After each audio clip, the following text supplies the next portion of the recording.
السلام علیکم ورحمۃ اللہ وبرکاتہ۔ فیضان تجوید لیسن نمبر 24 ہے آج ہمارا، اور سقطہ اور املا کا بیان ہے۔ شروع کرتے ہیں۔ رب اشرح لی صدری ویسر لی امری واحلل عقدۃ من لسانی یفقہوا قولی، اللہم فقہنا فی الدین، آمین یا رب العالمین۔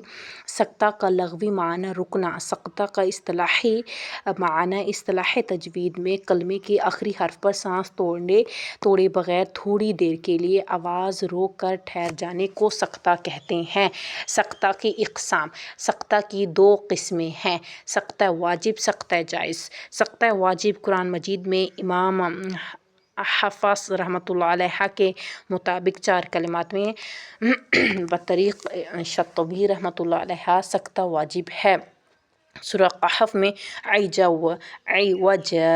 قیمہ کے عوجہ پر، سورہ یاسین میں من مرقدنا ھذا کے مرقدنا پر، سورہ قیامہ من راق میں لفظ من پر، ٹھیک ہے، اور سورہ مطففین کے بل رونا میں لفظ بل پر۔ اور دوسرا سقطہ جائز، قرآن مجید کے ان 4 کلمات پر سقطہ کرنا جائز ہے۔ سورہ اعراف میں ظلمنا انفسنا، یہاں پہ کیا ہے؟ جائز ہے۔ اور سورۃ اعراف میں اولم یتفکروا، یہاں پر بھی سقطہ۔ اور سورہ یوسف میں اعرضوا عن ھذا، یہاں پر بھی سقطہ۔ سورہ قصص میں یصدر الرعاء، یہاں پر بھی سقطہ۔ احکام۔ سقطہ کا حکم۔ سقطہ وقف کے حکم میں ہے: متحرک کو ساکن کیا جائے اور 2 زبر کو الف سے بدل کر پڑھا جائے، ٹھیک۔ آگے ہے املا کا بیان۔ املا کا لغوی معنی مائل کرنا۔ املا کا اصطلاحی معنی اصطلاح تجوید میں زبر کو زیر کی طرف اور الف کو یا کی طرف مائل کر کے پڑھنے کو املا کہتے ہیں، ٹھیک ہے۔ اور روایت امام حفص رحمۃ اللہ علیہ کے مطابق پورے قرآن مجید میں صرف ایک کلمہ مجریہا، اس کو ہم املا کہتے ہیں، ٹھیک ہے۔ یہ املا ہو رہا ہے اور یہ املا کبریٰ ہے۔ یہ ٹاپک چھوٹا سا ہے، اس کے سوالات بھی آ رہے ہیں اس سبق میں، یہ بھی ہم کر ہی لیتے ہیں۔ سوال نمبر ہے 1، سقطہ کا لغوی اور اصطلاحی معنی اور اقسام بیان کریں۔ سقطہ کا لغوی معنی ہے رکنا اور اصطلاحی معنی ہے کلمے کے آخری حرف پر سانس توڑے بغیر دیر کے لیے آواز روک کر ٹھہرنے کو سقطہ کہتے ہیں، اور اس کی 2 قسمیں ہیں: سقطہ واجب اور سقطہ جائز، ٹھیک۔ اگلا ہے سقطہ کا حکم بیان کریں۔ سقطہ وقف کے حکم میں ہے: متحرک کو ساکن کیا جائے اور 2 زبر کو الف سے بدل کر پڑھا جائے، ٹھیک ہے، اس کو وقف بالابدال بھی کہتے ہیں۔ تیسرا سوال ہے، قرآن کریم میں روایت حفص کے مطابق کتنے مقامات پر سقطہ واجب ہے؟ انہوں نے کہا ہے کہ یہ الفاظ انہوں نے دی ہیں کہ 4 کلمات میں بطریق شطبی رحمۃ اللہ علیہ کے واجب ہیں: سورہ کہف میں، سورۃ یاسین میں، سورہ قیامہ میں اور سورہ مطففین میں، ٹھیک ہے۔ اگلا سوال ہے ہمارا لاسٹ، املا کا لغوی اور اصطلاحی معنی بیان کریں۔ املا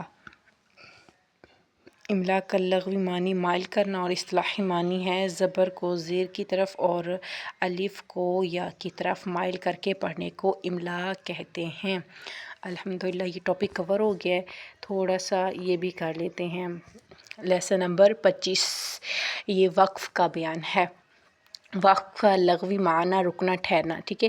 وقف کا اصطلاحی معنی ہے اصطلاح تجوید میں کلمے کے آخری حرف پر آواز اور سانس توڑ کر اسکان اور روم یا اشمام کے ساتھ آگے قرأت کی نیت سے تھوڑی دیر ٹھہرنے کو وقف کہتے ہیں، اور اگر وقف کرنے کے بعد آگے قرأت کرنے کی نیت نہ ہو تو اسے اصطلاح تجوید میں قطع کہتے ہیں۔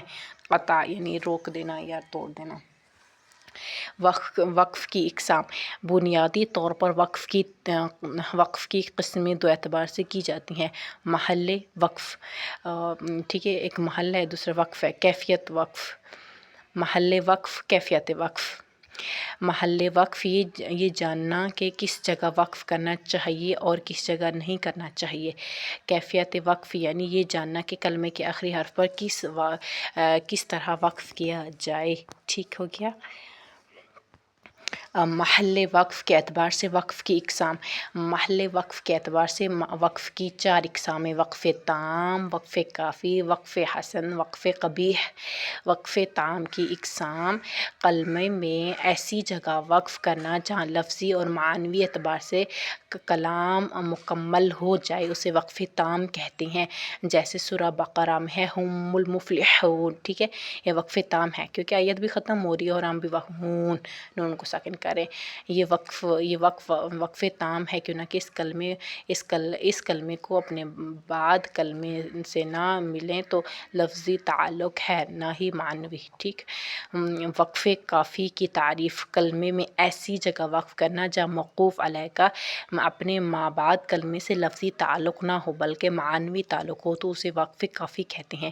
جیسے وَبِالْآخِرَةِ هُمْ يُوقِنُونَ پر وقف کافی ہے کیوں نہ کہ یہاں لفظی تعلق تو ختم ہو گیا لیکن ابھی معنوی تعلق باقی ہے۔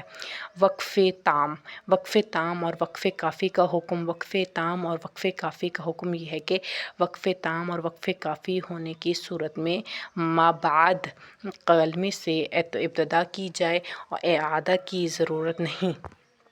ٹھیک ہے۔ وقف حسن کی تعریف: وقف حسن وہ وقف ہے جو موقوف علیہ کا اپنے بعد کلمے سے لفظی اور معنوی دونوں تعلق ہو اور وقف کرنے سے نہ معنی بگڑتا ہو اور نہ ابہام یعنی معانی میں کوئی شک نہ پیدا ہوتا ہو۔ جیسے الحمدللہ رب العالمین میں الحمدللہ پر وقف تو کر سکتے ہیں مگر رب العالمین سے ابتدا نہیں کر سکتے بلکہ اعادہ ہوگا یعنی دوبارہ الحمدللہ رب العالمین سے پڑھیں گے۔ ٹھیک ہو گیا۔ اور وقف قبیح کی تعریف: وقف قبیح وہ وقف ہے کہ موقوف علیہ کا اپنے ماقبل کلمے سے لفظی اور معنوی دونوں تعلق ہوں اور وقف کرنے سے معانی میں ابہام پیدا ہو جائے یا معانی فاسد ہو جائیں۔ جیسے یا ایھا الذین آمنوا لا تقربوا الصلاۃ پر وقف کرنا۔ وقف حسن وقف قبیح کا حکم: وقف حسن اور وقف قبیح کا حکم یہ ہے کہ ماقبل سے اعادہ کیا جائے۔ آج کے لیے اتنا ہی کافی ہے، پھر انشاءاللہ اگلی جو ویڈیو ہوگی اس میں یہ ٹاپک بھی کور کر لیں گے انشاءاللہ۔ مجھے دیجیے اجازت۔ سبحانک اللہم و بحمدک، نشہد ان لا الہ الا انت، نستغفرک و نتوب الیک۔ السلام علیکم ورحمۃ اللہ وبرکاتہ۔